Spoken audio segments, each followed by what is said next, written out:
Hello, welcome to this week's episode of the Let Me Ask You This podcast. I am your host, E.B. Hepworth, and I'm so thankful you're here. I literally start every single episode by saying this, and I honestly always will. I just want to tell you how grateful I am that you're here. It is not lost on me that you could be anywhere in the whole world, and you're choosing to be here. And I just want to say I am so grateful, and it just really means the world to me. And so I'm so excited because this week's episode is with my bestest friend, maid of honor, ride or die, just soulmate of a person, Anjel Murphy. Anjel is, if you know her, I mean, oh my gosh, if you don't, I should say you are missing out on the great joy bomb that she is. And if you don't, and if you do know her, then you know just somebody walking in joy. And it's so fun because super last minute, God just invited her. She just adopted a beautiful, perfect little angel baby about 8 months ago, her and her husband. And they moved out to Nashville 3 years ago from Boise, which is where I am. And it has just, a chunk of my heart has been out of my chest since she moved.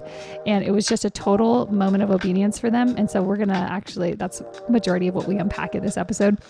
But she is just, I'm so grateful because last week we didn't even know that they were going to come to Boise.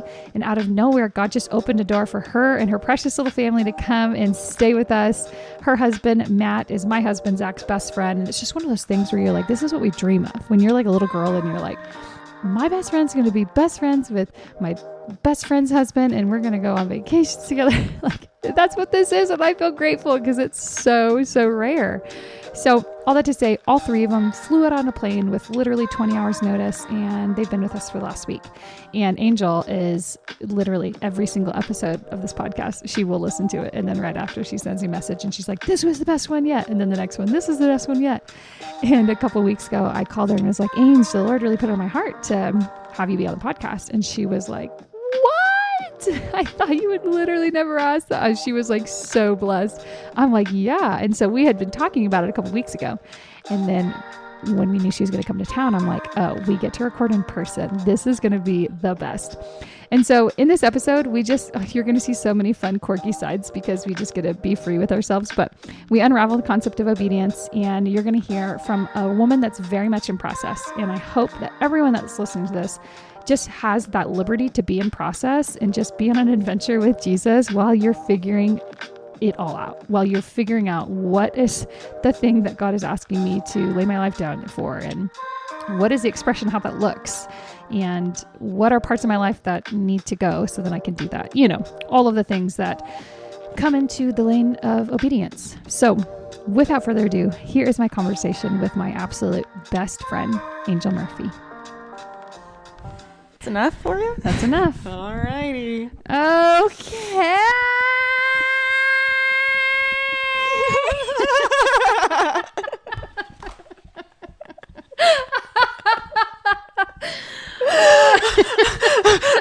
Oh my God, that could not have been a better start to this. You better leave that in. For sure. People are like, wow. It's something that can only be done in the presence of each other. Anjel, you're on the podcast. I know. I feel like I need to call you the honorary executive producer of this podcast because you listen to every single episode. Sure do. With humility, and you lean in and you're like, I learned so much. Oh, I try to text you every time. It literally is amazing. It's so funny. Okay, for the people listening. Okay, first of all, I need to take a deep breath. Here you are on the podcast. I know. Well, that, and I just want to make sure that I'm saying everything from a peaceful and you know place. what? I forgot to pray. So let me pray really quick. Let's do that. Yeah. It feels so much better. Oh, I'm so glad. We'll edit that out for sure. No, I think we should leave it. You do what you want. It's your podcast. I'm like, this is my project now. Oh my gosh. Okay, so Anjel. Yes. Anjel Murphy of Nashville, Tennessee. How are you today? Well, today I'm so good. I'm gonna take those out. Yeah, take that out. Hold the mic. Hold the mic with confidence. Let's see. Take that and unravel it so you're not getting tripped up there. There you go. it was spoken over me 3 separate times this week that I need to be bold and that you carry authority in your voice. Yeah. So I'm super excited to see what happens on today's podcast, especially because I feel like I am such a different, or not different, but just like kind of, I don't know. You have a rare expression.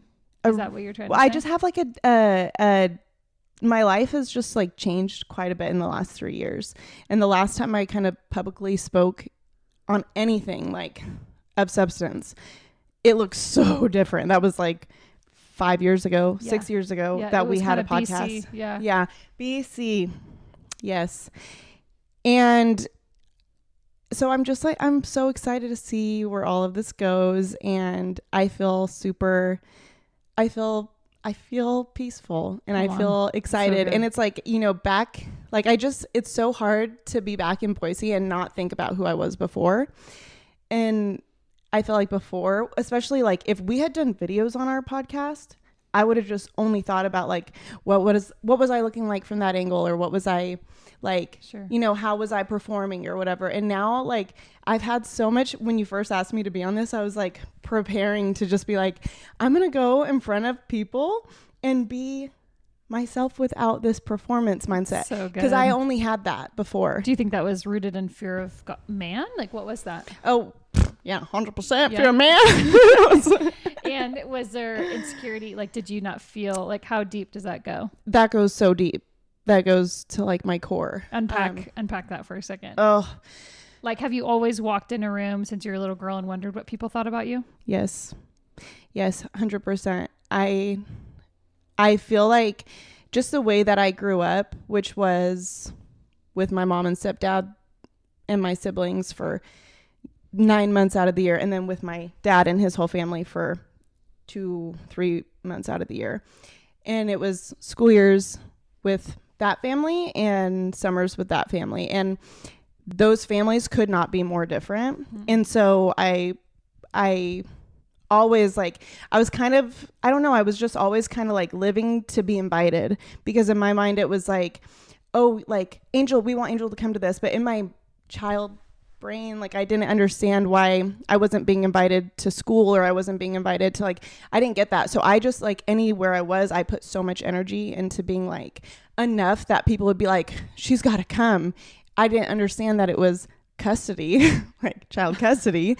So there was nothing that could be done. So you were like really performing for love. I've been performing. Yeah, I've been performing in hopes of just like getting people united. So were you ever the cool girl in school growing up? I wanted to be. Did you want to be the it girl? I wanted to be like thought of as a potential it girl candidate, but I wanted to turn it down.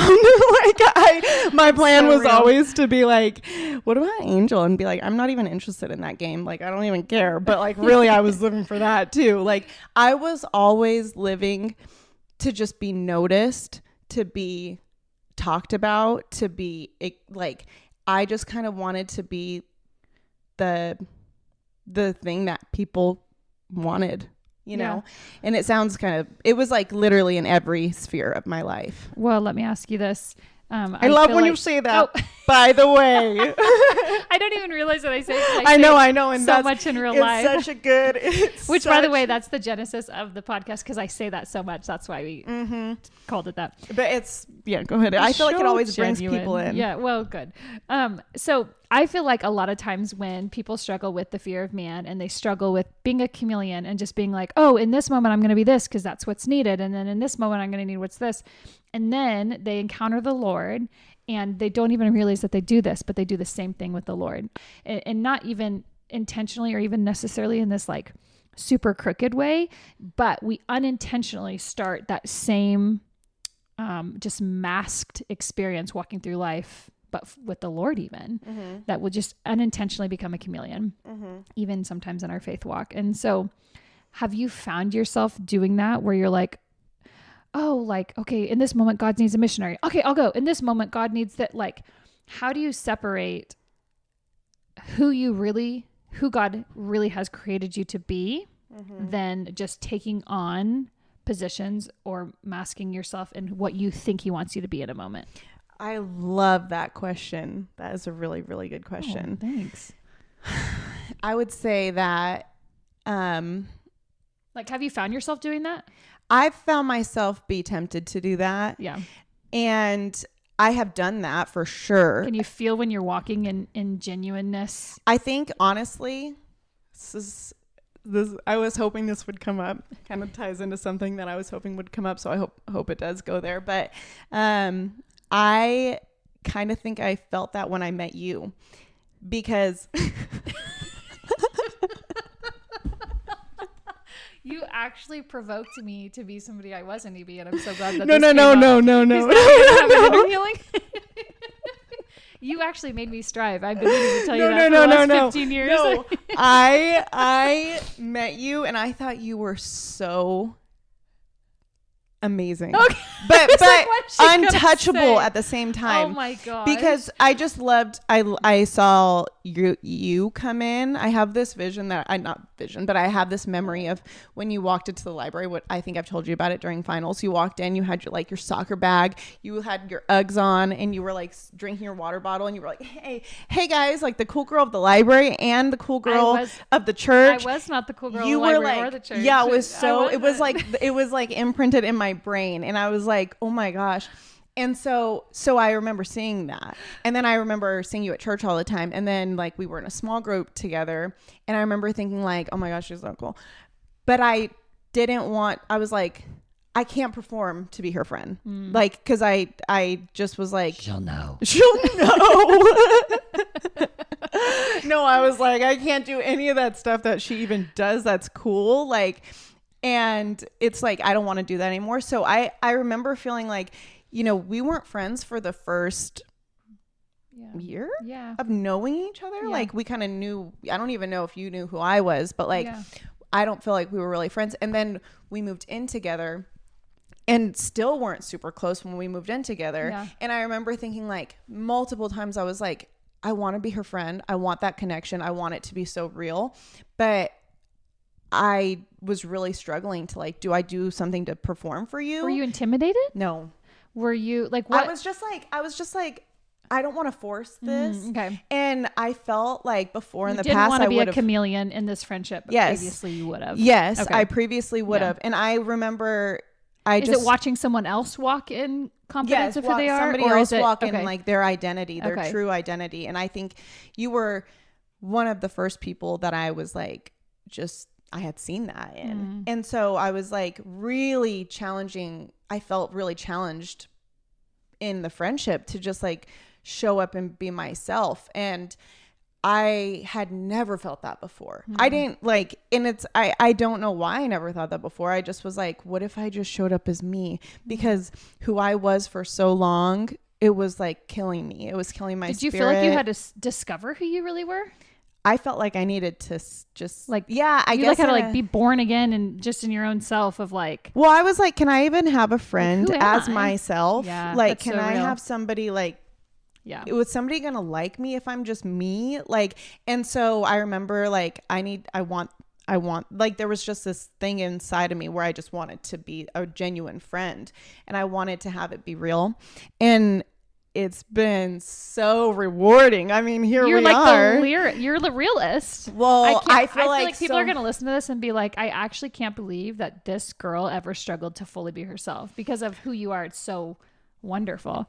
So like, it's just like, it's so much of my, of that is because that you made truly is really because like you were such a huge space. You made a huge space for me to just be me. That blesses and me. It was like, I could talk to you about like really anything or nothing. And it was very like, oh, I can. And then like you liked me, and it was like you celebrated me, but not in the world. You weren't like, Angel's so cool. Yeah, everybody be Angel's friend. It was like the way you prayed for me was like you celebrated who I was. The way you like encouraged me, challenged me. I was like, oh, she's doing this because she wants me to know the Lord more, because she wants me to feel that love more. And it was like this really beautiful, genuine thing. And through that, like so quickly, the Lord just like really blessed that in me and just brought this amazing group of people into my life where it was like a good group of girls. Yeah. And I mean, so many of them I'm still friends with 15 years later. And that's a big deal for me because I moved every 2 years growing up. I have some friends from like middle school and they're amazing, but like, I don't have friends from like 30 years ago. Yeah. You know, I didn't like grow up. There's like a steadiness that has come in with you. And and I'm just being me, and these people love me for me and encourage me for me and encourage me in the Lord. Well, let me switch lanes still with Did that answer your question? Yeah, it did. Just getting to that place in friendship with God where you're like, I'm actually going to be so ruthlessly honest, and I'm going to learn about who I am in this process of being honest. And then he's going to tell me who he is. And then I'm going to mirror who he is in my honesty of being who I am. And it's this like sanctification cycle of just being like giving up who you think you are, so then you can actually take on the full identity of Christ. It's just like, it's a journey. I feel like so that is, yeah. Okay. So I think that one of the things that I love about myself is that I love my imagination. And you've got a good imagination. Super creative. My imagination. Yeah. I'm so grateful that the Lord gave me such an imagination, and which a lot of people can make me emotional. You know, it's actually really beautiful because Tim Keller has this quote where he's like, hope is attaching yourself to God's imagination. And I feel like anyone that has a deep gift of the imagination carries a super like anointed authority of hope, which hope is, you know, the thing with wings in life. It's the thing that actually grows real faith, which then I love hope so much. I love it's hope. like, so, I love hope. And so I feel like anyone who's listening to this is like, dang, I have an imagination. That means that you carry this actual like gifting of hope, which is absolute fertilizer. Yes, I believe that. The world to grow real faith and foster miracles and foster intimacy with the Lord. Like, yeah. So keep going. I love that so much. So I feel like when I was growing up, because I was mostly because I was in Alaska for so long, that was super, super, super hard because I was only there when it was cold and dark. I wasn't there in the summertime, and I was there before social media, and I was there just like so detached from the world. I used to spend a lot of time thinking about what life would look like in the States, period. I was like, everything in my like thought life growing up was just like very like, I just imagined everything like the grass is greener type concept. It was, I mean, that was everything. Like I was like, Ohio is the greatest state on earth because it's in the lower 48. Like it was just, and I would like build up Ohio to this like really high place. And I would build up like Disneyland to this like untouchable place. And I built all these things up. And in my head, like it was just like, I just daydreamed all the time. And so, you know, as I got older, you know, I would really start to daydream, what would things look like? You know, just period. Like, what would it look like if I was a psych major? What would my life look like if I was an engineering major? What would my life look like if I dated him? What would my life look like if I didn't date him and I worked at Hot Topic? What would my life look like if you name it? Did your daydreaming get you in trouble? No, it actually somehow the Lord's always really kept it. That's amazing. Even when I wasn't walking with him. And so when I became a Christian, I guess when I like in college again, when I started like living for the Lord and living with the Lord, I kind of would like in my prayer time, because I spent a lot of time especially during the beginning of like walking with the Lord again, I spent a lot of time daydreaming with him and trying to like, that was kind of like, I want vision for my life, and I want it to be real, because I was so let down by everything that I had imagined before. I was like, I don't want to be let down. Disappointment almost killed me. And, you know, being wrong about somebody and being wrong about this idea of who somebody might be truly almost killed me.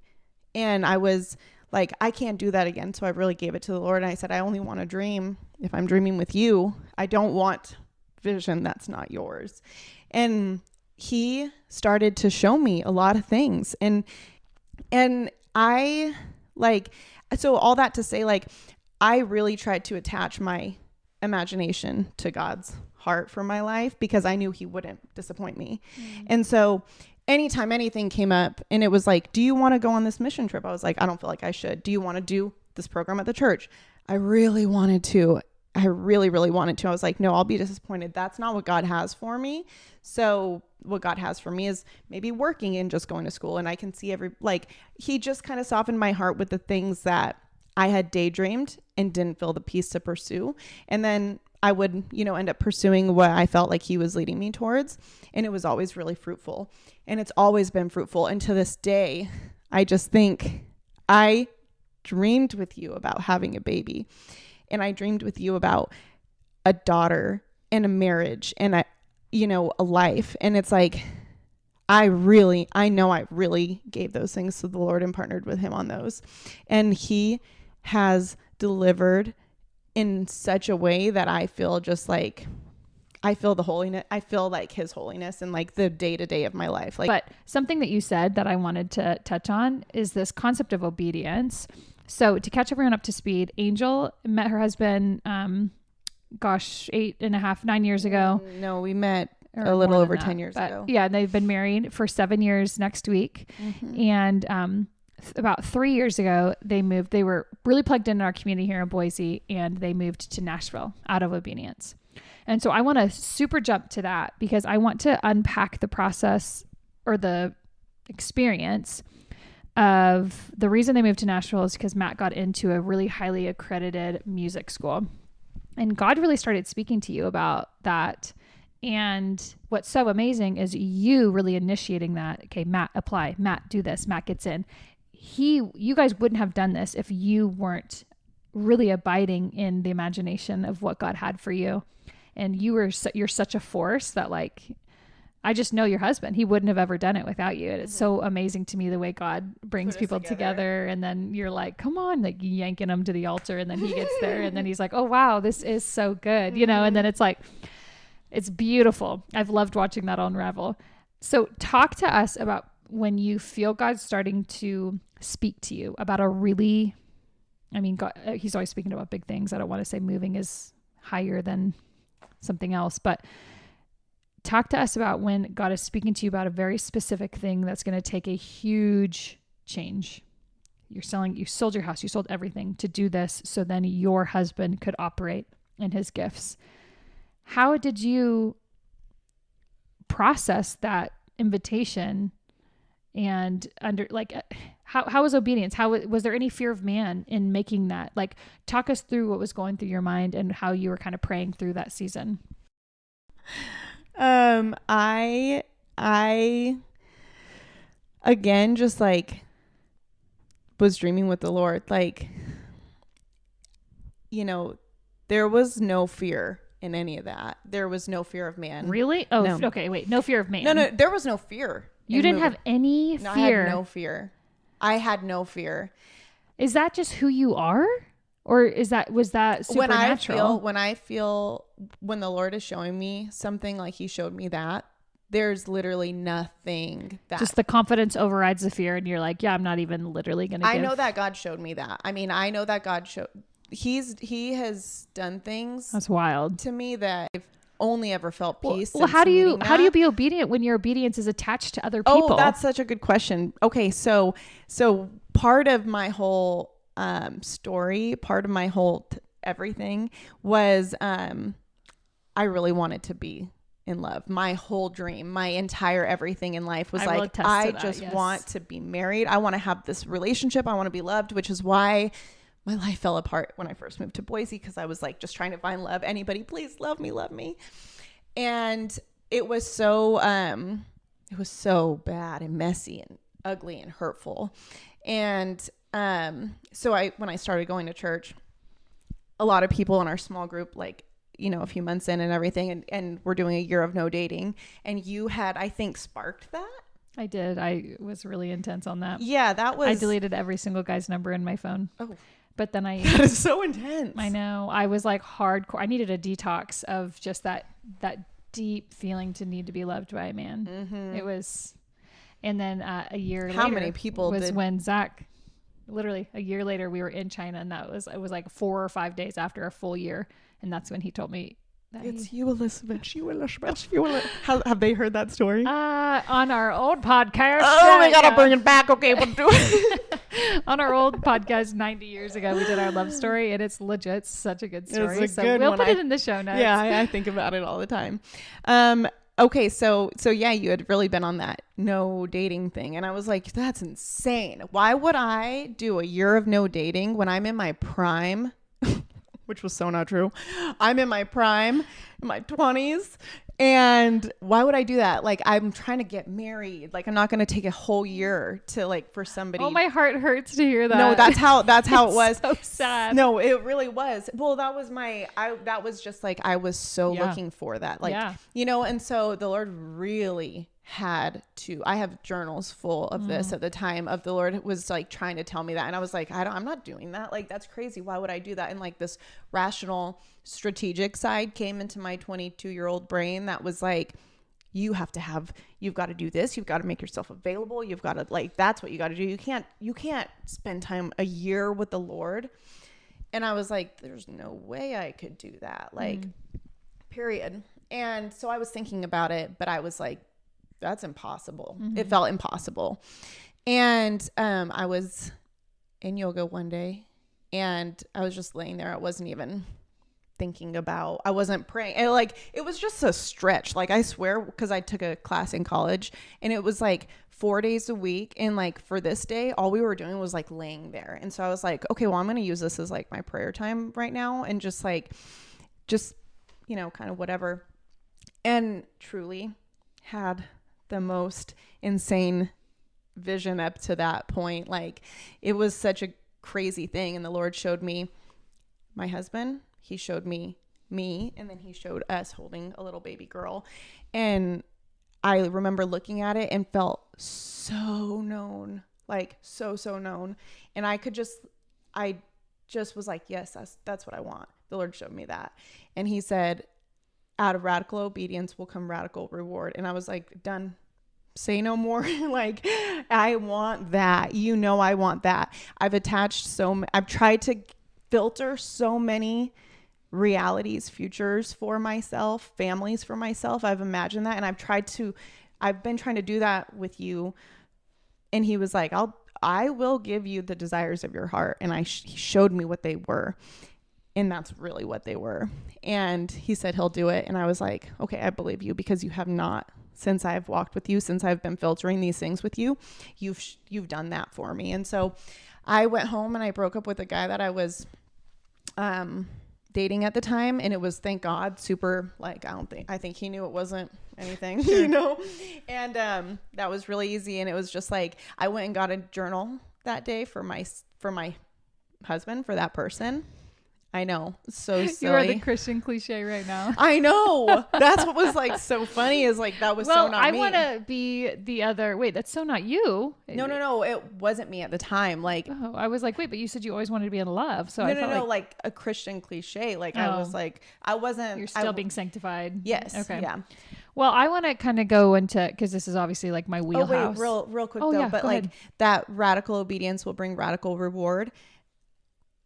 Almost a year later, I met my husband and I saw him and I knew in that moment, and it's been nothing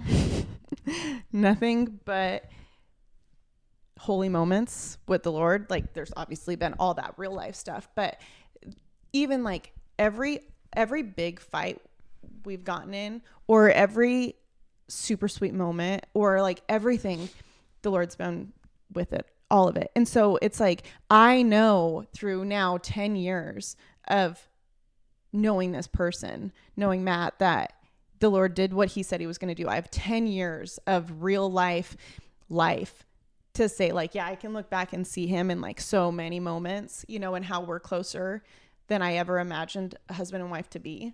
And it's just like, then we're like the friends we are, the way we love each other and support each other. Like, so the obedience, like, there's just no other option for me. So like when Nashville came up, and when Nashville came up, I was so like, yeah, like the Lord showed us so clearly. And And I was just like, okay, we have to do that because so much goodness has come from what he showed me before. So much goodness came from all that. Like, I want the radical reward that he showed me because he will deliver that. And then, so yeah, there was zero fear. And it's so crazy because then we moved and it turned upside down. Okay, so give the people an update on what you mean by that. It was bad we pulled into the driveway of our house. We bought a house sight unseen, and we pulled into the driveway. I was like, that looks different than I thought. And then I remember I walked in and I was like, the house is sideways. Like in Tennessee, there's a lot of like foundations that are just like built on swampy lands, I guess. I don't know. So foundations go sideways. And it just like immediately, like I all of a sudden I was like disappointed and surprised. I was like, wait, I thought we were going to move here and it was going to be like this palace type house. And it was going to be, I mean, at that point, like it was like such a big girl purchase. I remember I used the bathroom like 3 days after living there and the toilet paper holder fell off the wall. And I was like, I hate this. I hate this house. Like, I feel like I had never made a purchase like that. And yeah, so it felt so like, what? Yeah. This seems I feel cheap. like that's a perfect analogy for what the last 3 years of your life has been like, where just little tiny things have really broken and you're like, wow. And just honestly kind of been wallpapered with disappointment. And yeah, it's been hard. I mean, everything. It was like, it's not been what you thought it's been. No. And like my house was a flip and it was done so quickly. There are so many areas there's in a my message house. in that. Yeah, there's so many areas in my house that like the floor doesn't come all the way to the baseboard, or like, the paint is weird, or like they just like they didn't lay like a certain like carpet lining under like a portion of the carpet in Ruby's room. Like, so every time I walk in, I walk down and walk up like on this little, and it's like, it's so weird because it was just like I was living in this house of just like all these things that were like disappointment. Aren't you disappointed? It's supposed to and be also like that, it and looks it's not. pretty, but it's just not done well, which is such a picture and of that is how so many people walk with Jesus. It looks pretty, but there are corners that were not done well. And it's like, and it wears on the soul when the house is not built. It was such excellence. a metaphor. It was such a metaphor. And we had sold everything.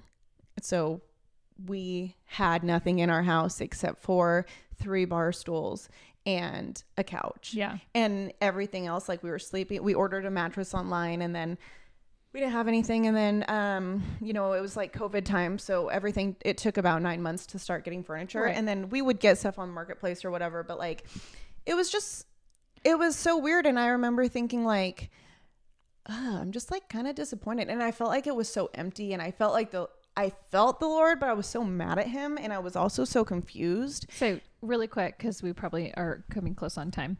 What do you mean by you're mad at him with the disappointment? I hadn't been disappointed by him. So this was the first time in your walk with him where you're like, wow, I followed you. You told me radical obedience, and it didn't feel like that was a radical reward. You just like really, I mean, it was in comparison to like so many, it was, sure, but I try not to think like that, period. Like I try to just kind of be like, okay, the Lord told me this, now what? Like the disappointment was, I don't know. I was like, just unmet expectations. You thought it would look different. Because I realized that like I gave the Lord something so specific, and it was like, you're not the Lord. You're not my savior. You're not my God.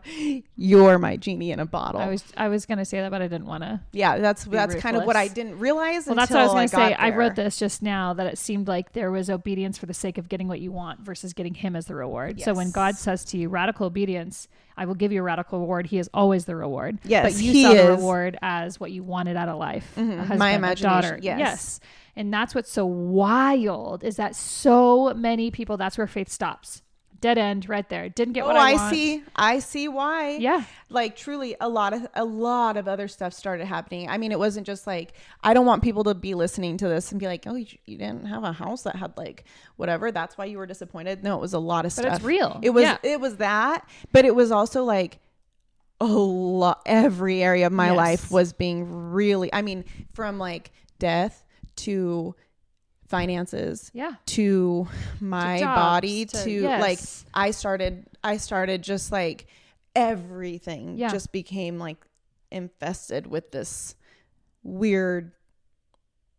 I don't know how to explain it. I mean, okay.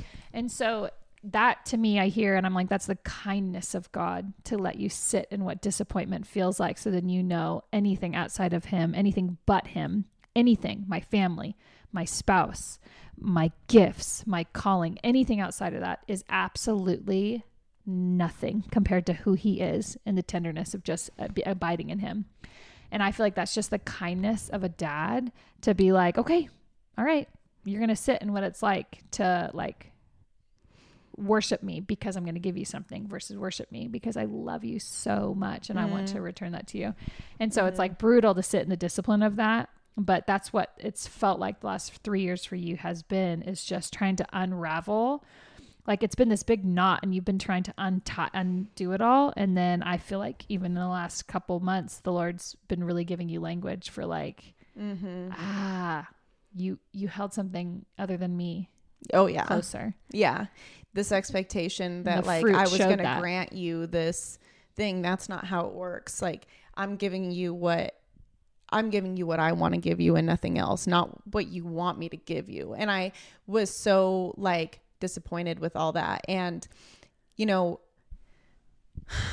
3 years, it's like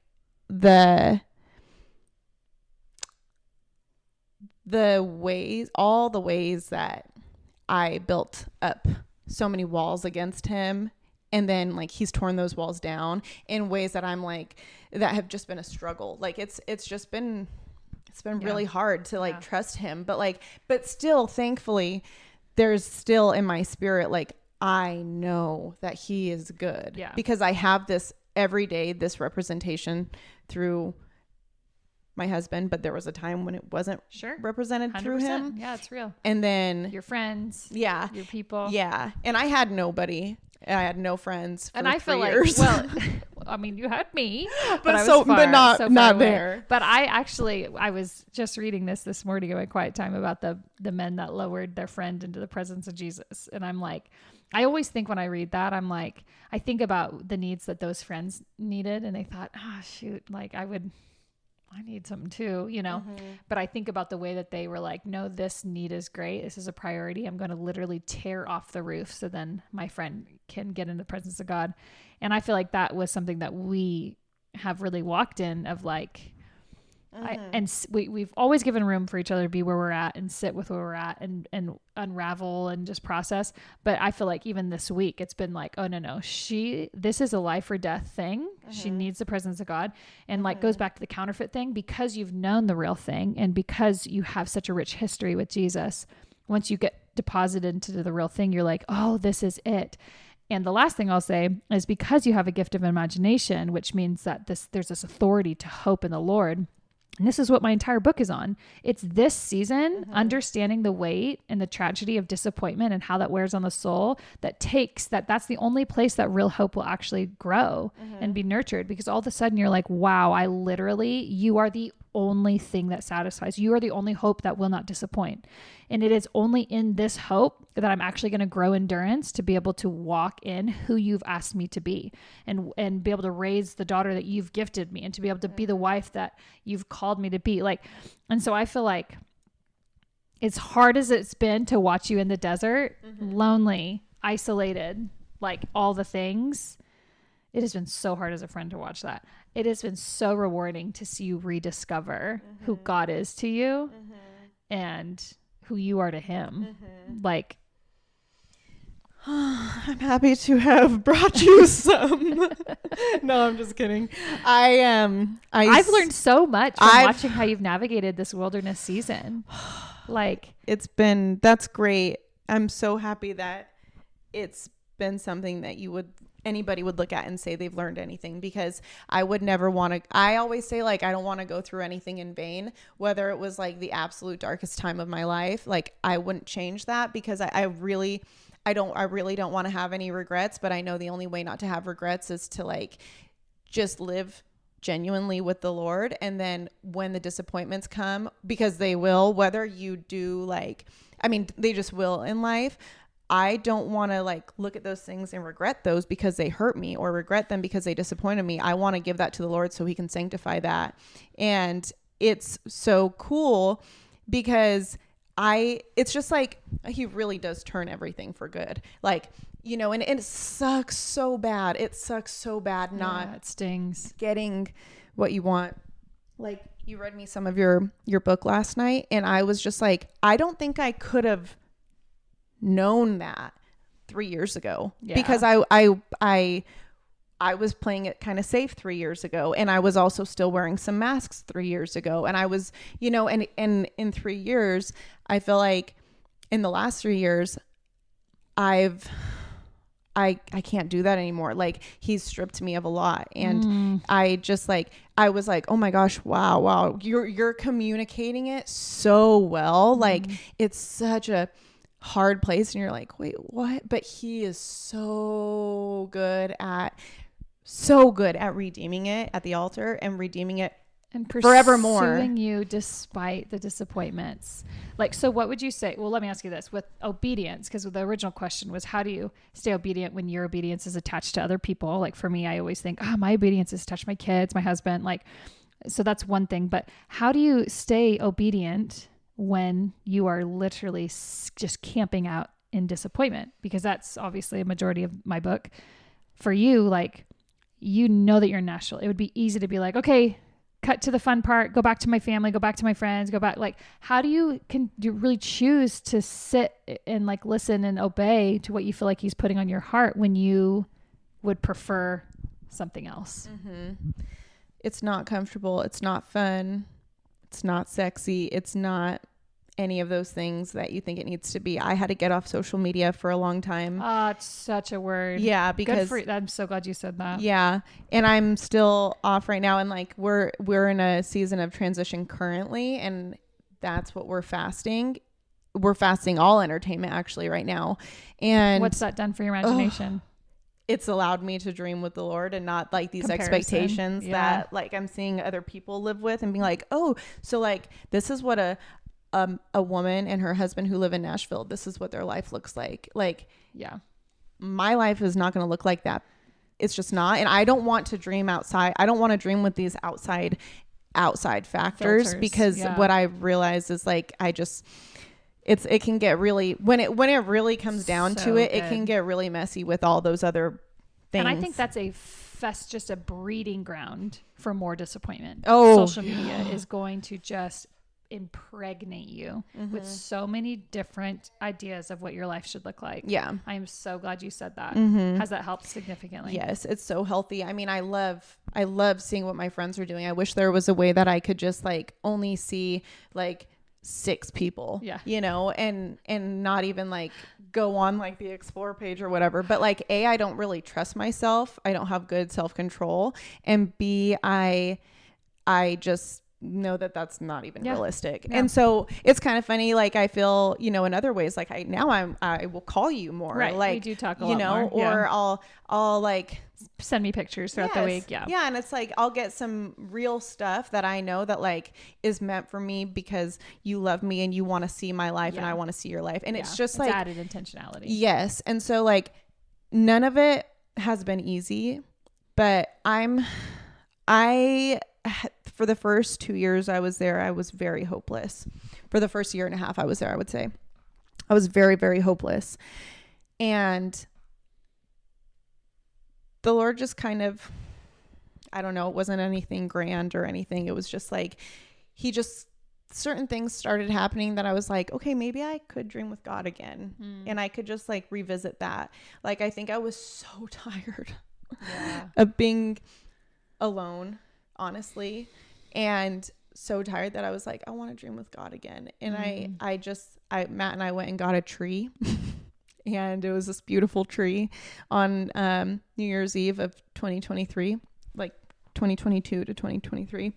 And we named it Hope, and we put it in our room, and I love that. It was the most powerful thing for both of us. Like, so good. I mean, I would just look at it and be like, oh, life. Okay, I have hope. I mean, I was so in such a dark place. Yeah. I was having so many horrible intrusive thoughts. I had to go to the doctor and I was put on medication and I was so ashamed.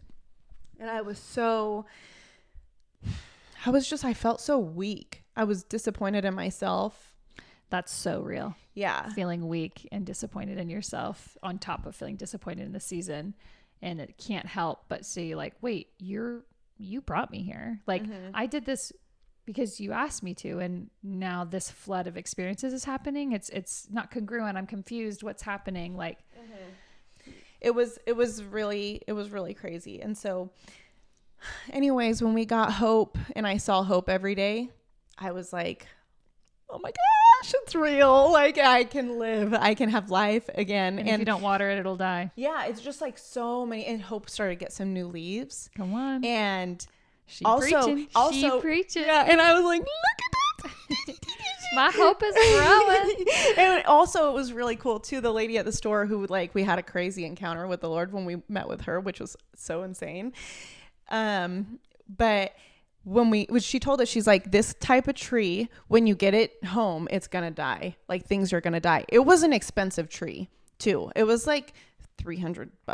Wow. And I was like, okay, like, is it the whole thing going to die? And she's like, no, not the whole thing, but like some of the leaves are going to fall off. And I was like, okay, like kind of prepared. But like at the time, she's like I prophesying to you. Yeah.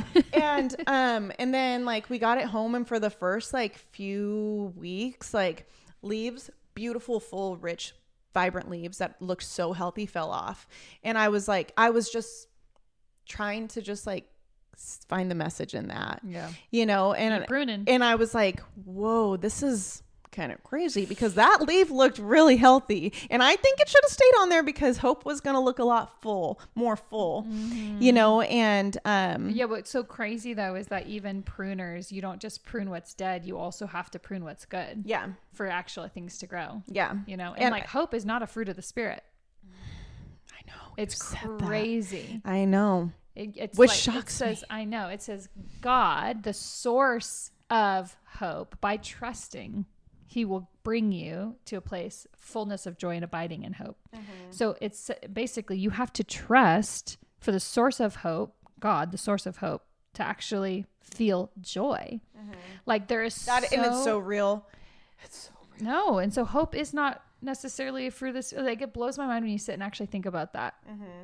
It's like, and so you bought this plant and they told you, listen, it's going to die before it actually is in full bloom. And you're like, wait, what? Like that is such a message. It's wild. And the Lord's like, girl, you got to die to yourself. Pick up your cross. Like this world will disappoint. And it's okay. And I saw hope come back, and I saw her get new life, and I saw new richness come, and I saw more vibrant leaves come. And it's like, even just like, I thought hope was so beautiful when we got her. Like, when you get a new pair of pants or like a shirt or something, and like, I like to wear it right away. Some people like to wash it, but I like to wear it when it's still like pressed from the store. And so like, and then pretty much after that, I kind of hate the shirt. Like, like after it's been washed. Yeah. And then I was like, oh, but the tree's perfect. Like, don't fall. Like, you look perfect. Yes. And then like all these leaves started falling, and then all these new leaves started coming in new places, and she looked better. She looked so full. Yeah. And it was such a beautiful picture every day to see. And I thank God every day for that. And that's when we started to, it was just a visualization of hope. It wasn't like anything. It wasn't, I don't know. It wasn't like, I feel like at that time I wanted it to be so much more, but I didn't realize even this message until like later on. Yeah. So it was very practical.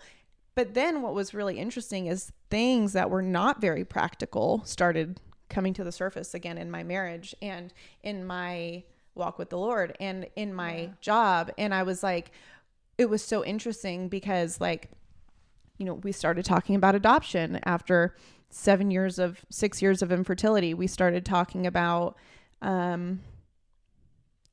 we started dreaming with God, both of us together, after a really, really hard season. Yeah. And all these, like, that kind of felt like impossible. you know, beforehand when I was in the lowest place. And all that to say, like, it's, you know, sometimes like the little practical things, or like even putting a sticky note. I love how all around in every bathroom you have, who does God say you are today?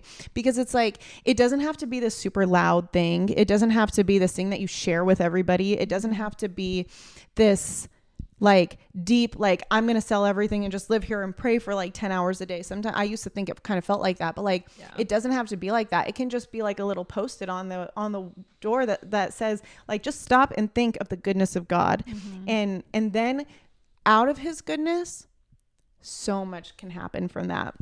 Yeah. I mean, you encounter his goodness and then all of a sudden you're face to face with like so many attributes of who he is. And the last thing I want to just talk about is, the adoption, and like how that was such a moment of obedience for you. Like it was, I watched you like overnight, truly overnight, get a home study, like you were an absolute machine. And that to me was such a picture of like, no.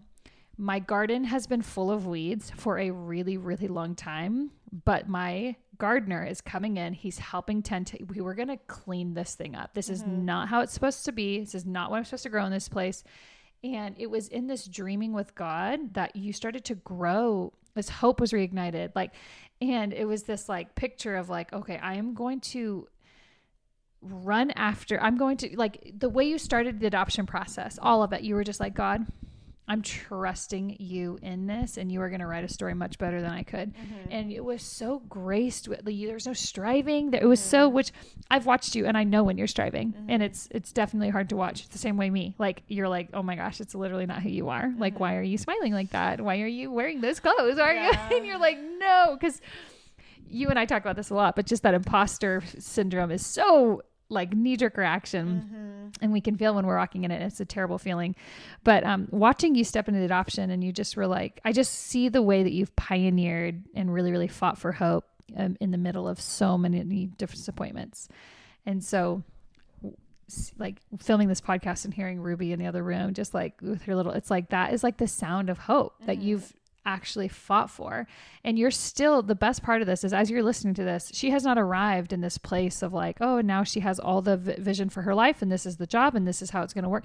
That's the best part, is you're still in process. You are like, God, I need you to speak. I need you to open doors. I need you to like reveal to me. Like, and so there's just this invitation, radical obedience. The invitation isn't there so then we get what we want. It's there so then we actually absorb the fullness of the cross, the fullness of the resurrection. And then you get to behold him. And in the shadow of that is when you're like, wow, okay, well, with this one life you give me, what do you want me to do? And it's like, oh, gosh. You just communicated that so well. Oh, I'm so glad. Thank you. And it blesses me too that you would see me there, because that is like very accurate to how I feel. And, you know, with the adoption, that was so like, I mean, even my mom is still surprised. She's like, it just happened so fast. Like, it was miraculous, Angel, being in the adoption world, the way that all happened. I just have to say, the way that I keep looking here because I think that's a camera, but this is a camera. I just have to say, it is so crazy because we've been talking about adoption since we met. You and I. No, well, you and I, but Matt and I too. Oh yeah, for sure. I always said, like, I always asked him about it, and it wasn't on his heart the same way it was mine. But I was always like, well, I'm not going to push it, because the other thing is, like, I know Matt, and if he's not genuinely into it, like, there's just not, you're not going to get. Sure. Yeah. He does not perform. Yeah. Which is ironic because he's a performer, but like, he plays drums, but he doesn't, it's so crazy. So I was like, okay, the Lord will do that in his timing if that's what he wants. Yeah. And then it just happened with, like, you know, 10 years after we met. So we started the adoption process. Within 48 hours of me sending my first email for the home study, is Ruby had to have been conceived. within 48 hours, 48, 72, but like literally right then. Wild. And then her due date was the day that we met 10 years before. You know, that is crazy. I wrote in my journal she the got day. there 10 minutes before she was born, and then she got to be there for the birth. That's also unheard of. All of the things. All of it. Then hospital miracles, just provision, like it was radical. It was radical. And truly. to me, yeah, it was just like, gosh, this is such a picture of like just a gift from the Lord. The process, the adoption process was a gift to feel God's grace in something, and to know that I wasn't striving, and that it was also like I was walking with him and he was opening the doors. Right. There was literally nothing that we did that was opening the doors, even down to like, you know, Matt got a job where I worked, and we both had like, we were able to pay for the adoption without getting any fundraising. That was something that always kind of like scared me. Yeah. And like, that was something that was important to us, and the Lord provided that. And then, like, yeah. So the journey of adoption, you know, and one of my friends that I met down there who had adopted like the year before us, she was like, this is your pregnancy. She said that once. And I was like, and it ended up being like exactly 9 months, you know, about 10 months actually. But, it was so crazy, 'cause she's like, this is your pregnancy. And so what you're feeling, like, it's okay to feel those things, and don't discount them just because you're not physically pregnant. Like, this is your journey of becoming a mom, and just like, let the Lord show you his goodness. And it was just so amazing. Fast forward then to when she was born. So crazy just to see the glory in this little baby. Yeah. You know, and to see the glory of God.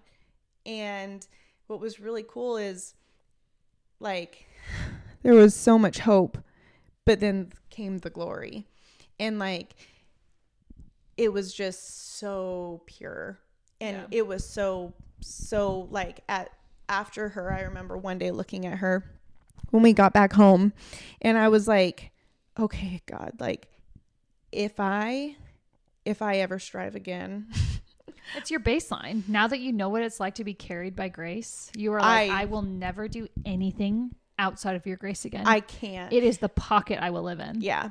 And I know that, like, I'm only human, so like, I still, you know, whatever, but like, I just like, it's a whole new level now, because I'm not even, it's like, she's this tangible, real baby, I know. You know, and she is so good and like so pure. I'm learning mercy. I'm learning compassion, patience, joy like I've never known before. Deep joy that I feel like I can feel every bone in my body. Mm-hmm. You know, like, I'm like, this is joy. Like, it's just like, I'm so aware of what God has given me right now. And in this season where we feel like, you know, this transition season that we're in, and I'm not trying to be vague, I'm just not trying to speak for, of course, for Matt, but you know, it's very, I'm so thankful. Like, I'm going into 3 years of when I was at my lowest, like the 3-year anniversary of being at my lowest. And I had a moment after the news that we got the other day that was very like, oh my gosh, it's going to be 2021 again. Yeah. And now I have a baby, like, and I just like felt the enemy try to be like, I'm coming for you. And I was like, so scared. And I told Matt, I like called you. I'm like, I don't know if I can do this again. Like, I don't know if I can go through, cause like the thing that just happened to us was just like the rug pulled out from underneath us. And I'm like, okay, how am I going to deal with disappointment this time around? Because last time it nearly killed me, and this feels like it could do the same. And in his goodness, I'm here. I know. In Boise with you. And I experienced the Lord this weekend at home with I just like, it's so good, because I know. It's like, there's just like, I know that I'm not the same. I know that he is so with me differently than I was 3 years ago. Like he never, what I love about the Lord, somebody said this yesterday, is like, you know, when they were talking about their life and they're like, I feel like it's like 2 steps forward, 1 step back. And it's just like, it's just that over and over and over and over again. And I'm like, God's not like that. In our striving, we are like that. We're 2 steps forward, 1 step back, 2 steps forward. And God is like 3 steps forward. We can sit here. You don't have to go back. We'll wait. Yeah. And when you're ready, I will take you the next step. And I will take you then, even if the step is like an inch, like he is so never going to let you go back. So patient to walk with you. And it sounds like it is so, he's so patient. I just think, you know, and Matt Chandler always says comfort is the God of our generation.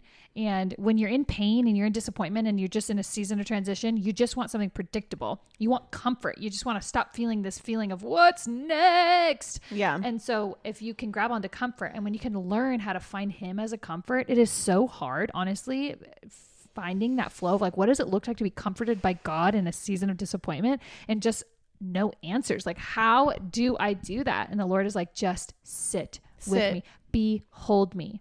Mm-hmm. Don't even need worship music to get in my presence. You don't even need, literally open your Bible and watch me pursue you. Yeah. Yeah. And in seasons I've had where I'm like, yeah, I'm going to just play the Dwell app or Bible audio. And I'm just going to, at nighttime, I used to just put it in the kids' room and just have it be playing all night, just washing over them. Like you're like just letting that permeate. Yes. And it's like, yeah, so I am just with you. This is the longest episode we've had. I knew that we would be so long, but I want to just end with saying I'm so proud of you. I feel like I have just watched you nurture your heart. I've watched you nurture your husband. I've watched you nurture just like this deep discovery of who you're like, I'm not going to fake this thing. I want God. I want the real I want the realness of who he is. And I want to be the realness of who I am with him.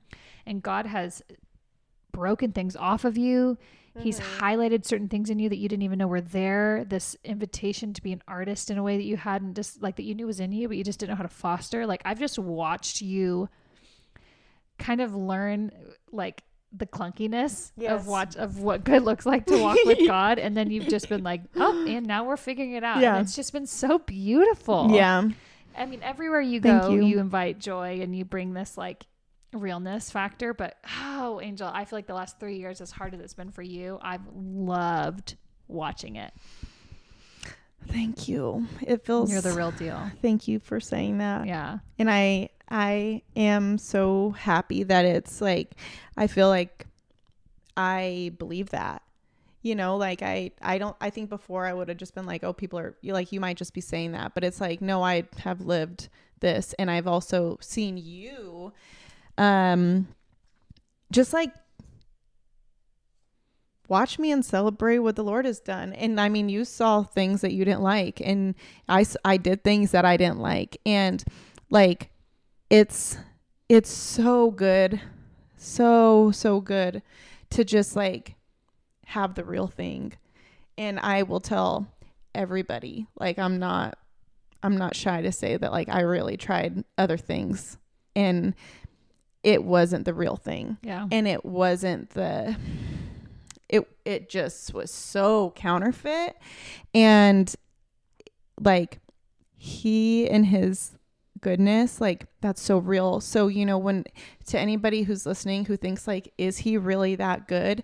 Like, the goodness of God is truly the best that you can have. It is truly like, if you think for a second, like, do I like, you, if you are in like a season in life where you're stagnant, or you're considering something and you're praying about it with the Lord, and or like there's something that you're in and you just like are so, you feel defeated or whatever it is, like, just give it to the Lord and just see if he's good, because he will be. And you like, you know that like it's already been bad on your own. Like, you know that like you're still searching for something. Yeah. Like, everybody knows when they're really searching, you know, and they just be honest with yourself, because the Lord will bless that. Yeah. And he is so pure, and he blesses that purity in you, and he he loves that. He loves that you would bring him the ugliest parts of yourself, and he wants to transform them. He wants his glory to be on your life. So it's like, it's one of those things where it's like, well, what's the alternative? You want the possibility of glory all over your life, or do you want like what you're already going through, which is like kind of killing you? And and like, I know it's not easy. I definitely, like you said, I have not arrived in any capacity, and I'm not scared for the future or anxious for the future, but the Lord will move, and I have no idea how. You are on the edge of your seat with anticipation of, God, what are you doing? Yeah. That's the best place to be. It really is the best. And just, don't think that don't for a second think that you are too far from being reached. Yeah. Because you're not. And you're like, I was like numbing myself day in, day out. And that was never like, that was, like even in college, like he was still always there. Yeah.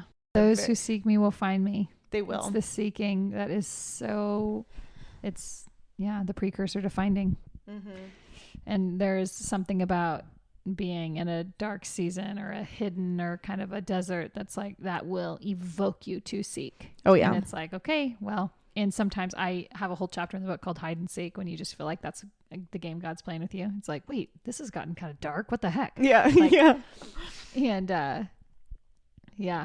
that's just not, he doesn't do that. He doesn't do that. Yeah. And all those wounds, like whether they're like parent wounds, friend wounds, yourself wounds, whatever it is, like that is not the character in the heart of God. He is so good. He is so good. And he is every good thing. Yeah. Every single good thing is God. So, thank you for being on this episode. This is like a 9 million minute series. Okay, well, I love you. I love you. Oh, I told you that you would absolutely love my girl. If you are still around, wow, this is literally the longest episode we've ever recorded, but I should have warned you because it's me and my best friend, so easily could have gone another 4.5 hours. So if you're still with us, it means so much. And if you have an extra second, leaving a comment, rating the show on whatever platform you're listening to helps this reach more people. And that really means the world. And if something that we said in this episode blesses you, would you please tag me on Instagram? It honestly, it just blesses my heart when I see people actually being touched by this material, by these conversations. And so wherever you find yourself today, I hope that you are able to just abide in Jesus, and we will see you next week on the Let Me Ask You This podcast.